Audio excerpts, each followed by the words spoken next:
City. Is he there? We got him? Yeah. All right, joining us, 6-time Gold Glove Award winner, my friend, and just coming on at a moment's notice like he always does. JT Snow. JT, what's going on, man? Not much. What's happening, guys? Thanks for having me. Hey, well, I know you want to get back into coaching. I'm getting right into it. And you got back into coaching, and you're coaching the Oakland Ballers. Tell us about the game the other night and what's it's been like for you so far. Well, it's been great. I'm really having a good time. Didn't quite know what to expect, but I tell you what, these kids that we're working with are awesome. They're so passionate. The Ballers, the independent league is basically kids that weren't drafted last year out of college, because the draft is only 20 rounds now. It used to be, I think when you and I came out, FP, it was probably 50 rounds. It went down to 40. Now it's 20. So half these kids aren't getting drafted, and they want to play. They want to get to an affiliation, sign with a major league organization. We just had a pitcher 2 days ago get signed by the White Sox. So he was our closer.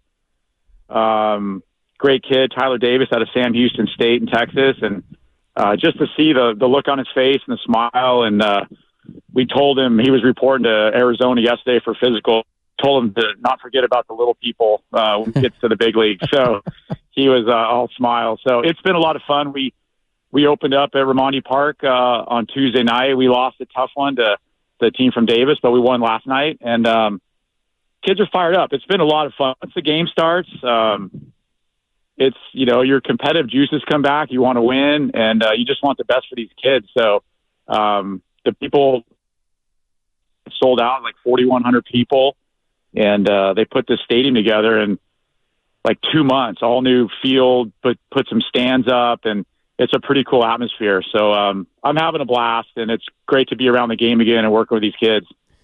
There's a rumor floating around that you gave some of your bats to the players, and one of the players used one of your bats last night and hit a home run. Is that true? That rumor is true. I was going through my garage the other day, and I have a storage unit away from the house, and I was over there last month digging through some stuff, and I had a box of old sand bats, which are maple bats. Barry Bonds put them on the map back in the day with the Giants, but I had some from my year with the Red Sox. I had like a dozen bats left, and I took them to the field and gave them to the kids. I said, I'm not going to use them anymore. So they were looking at them, and they've been using them in BP. And then last night, Trevor Halsema, one of our outfielders, played at USC in the Pac-12. They've been using them in batting practice, and he said, I think I'm going to take your bat up there, use it this at bat. And I said, if you do, you're probably going to go yard. You might even win the game. He goes up there, and sure enough, I think it was tied 1-1 or up 2. He hits a 2-run homer to put us up 4-1, and comes back in the dugout. It's all smiles, and it was kind of a cool story. So now the other kids are going to start taking them up and using them during the games, because these bats are like 18 years old. I had them in 2006, my last year at the Red Sox, and I guess the maple, doesn't soften up. So it's kind of a cool story. They were kind of doubting the bats, and I said, hey, try them, man. You might be surprised. So we called the home run last night, and the kid produced. So it was a good time in the dugout. We were all laughing and hooting and hollering. Hey, JT, right on for giving back, man, and coaching. And you played in the Bigs 14 years. FP just talked about it, 6 Gold Gloves. But the thing that I want to ask you and the listeners want to know is, when did you know you wanted to coach? And is your dream to, someday get the majors? Because today's theme of the show has been what makes a good manager. After you answer that, can you share with us what constitutes a good manager in JT Snow's estimation? Yeah, when I first retired, I did some work with the Giants during those World Series runs. I was doing some roving and working with the AAA team, the single A team in San Jose, and didn't have a huge voice or a huge say in some of the stuff. And then I did some broadcasting, did some stuff with the Giants. I did the Pac-12 network for about 7 years. And then the last couple of years, not doing a whole lot. When this opportunity came up, I said, man, I'd like to get back on the field. I've tried to get back at the major league level. I have some buddies now, and, FP can probably test this. Guys that we played against are now managing in the big leagues. I played with Torey Lovullo, the D-backs. I played with David Bell. I know Aaron Boone well. Brad Ausmus was another guy that managed. So I reached out to them. It didn't work out. So I tried to, get my hand in this when the Ballers thing came up. And I said, it'd just be fun to get back on the field. I see if I still have the the passion and the interest. And, man, from day one, just these kids are young and they're just sponges, and we've got a lot of knowledge that we can pass on to them, from hitting to fielding to base running and just little things, pitchers tipping pitches and all these things. FP can, attest to this. And it's been a lot of fun. And, who knows where it goes? Right now I'm like the bench coach and working with the hitters. So, just the in-game strategies, and it happens fast in baseball. You got to make quick decisions. As far as the managers goes, I think the best guys that I've played for are great communicators. They take the time to talk to everybody every day. How you feeling? Not only about baseball, but about life. If you're married or you have a girlfriend or you have kids or whatever, just talking to them about the family, how things at home, mentally, how you feel, and physically. The best guys I played for always had their office door open, right? To come on in and talk to me and treat you as a person first, and a baseball player next. And I think communication is great, and just being honest with players, being honest with yourself, being honest with players. I've had some great coaches along the way. I look back to a lot of the guys I had in the minor leagues, and the thing that turned me around when I was in the minor league, I had a coach named Brian Butterfield, who was a long time third base coach in the big leagues, Yankees, Diamondbacks, Angels. And one day in spring training, I believe I was in Double-A, and he asked me, he said, your competition is in the organization? I said, yeah, it's a guy in Triple-A. And he said, no, it's not. It's the guy in the big leagues. It's Don Mattingly. And that one conversation changed my whole outlook about myself. And he could have been blowing smoke. He could have been lying to me, but he got the best out of me. And so then from that day forward, I was grinding to get to the big leagues because they thought I was a big league player, and that made me feel like that too. And there's so many guys along the way that have an influence on you. And looking back to college, minor leagues, big league managers, it all goes into the formula. And then, in the end, when you're out of the game, you just look back on all those great times and great piece of advice that they gave you. Talking to Giant legend, JT Snow, nice enough to join us. Good answer, Jack. That was outstanding. Hey, what are the competitive juices like for you right now? Because I've been toying with the idea of getting back into coaching as well. As you know, we've had some discussions about this. I miss winning, but I also miss losing. Is that weird? Like I miss my day being predicated on whether I've won or lost. I miss that. Like, talk about you getting back into it and your competitive juices. Are they still there? Oh, totally. And I felt it from the first game. When you're on the coaching side, when you're on the player side, you do everything you can, right, to prepare. You're ready to go. You know what you got to do. You're holding down your position. When you're a coach, you're worried about every player, right, from the pitchers to the position players, the hitters. And we went up to Sacramento State for a week of spring training and getting these guys going. And then when the game starts, you get nervous for them because you want them to do well, because the time you put in as a coach. And from the first pitch of the first game we played up in Glacier in Montana a couple weeks ago, it was back, man. And we were all in. We're trying to win the game. We're trying to do little things to make the players, put them in the right position, I guess what you can say. And you never realize that as a player because you're always worried. I was worried about playing first base every day and wasn't worried about center field or the catcher or the pitcher.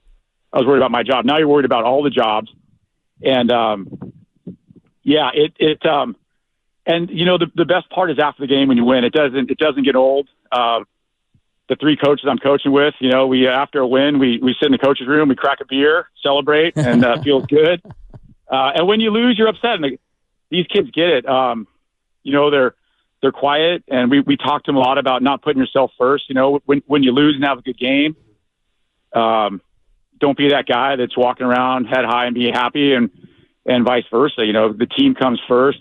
We have a really cool thing with the Ballers. We have this gold chain with this big medallion on it with the Ballers logo. So when we win, the players get to pass it on every night to the player of the game. So it's really fun. We've had a few pitchers win it. Last night, the guy that hit the home run got the chain. So he gets to have it for the day. He wears it around the clubhouse and wears it out to batting practice. It's great. It just makes it fun. And I think the thing that I really am enjoying is I think the game is coming back to the way that FP and I played growing up. I think we got into an analytics part the last decade or so, but now I think it's coming back around. We're working on cutting down strikeouts. We're working on the pitchers not throwing necessarily as hard as you can, but learning to pitch and not throw. And our pitching coach is great, getting the guys to sink the ball, cut the ball, the defense, eliminating fly balls, cutting down on strikeouts. We're bunting, we're stealing, things like that. So that's the other part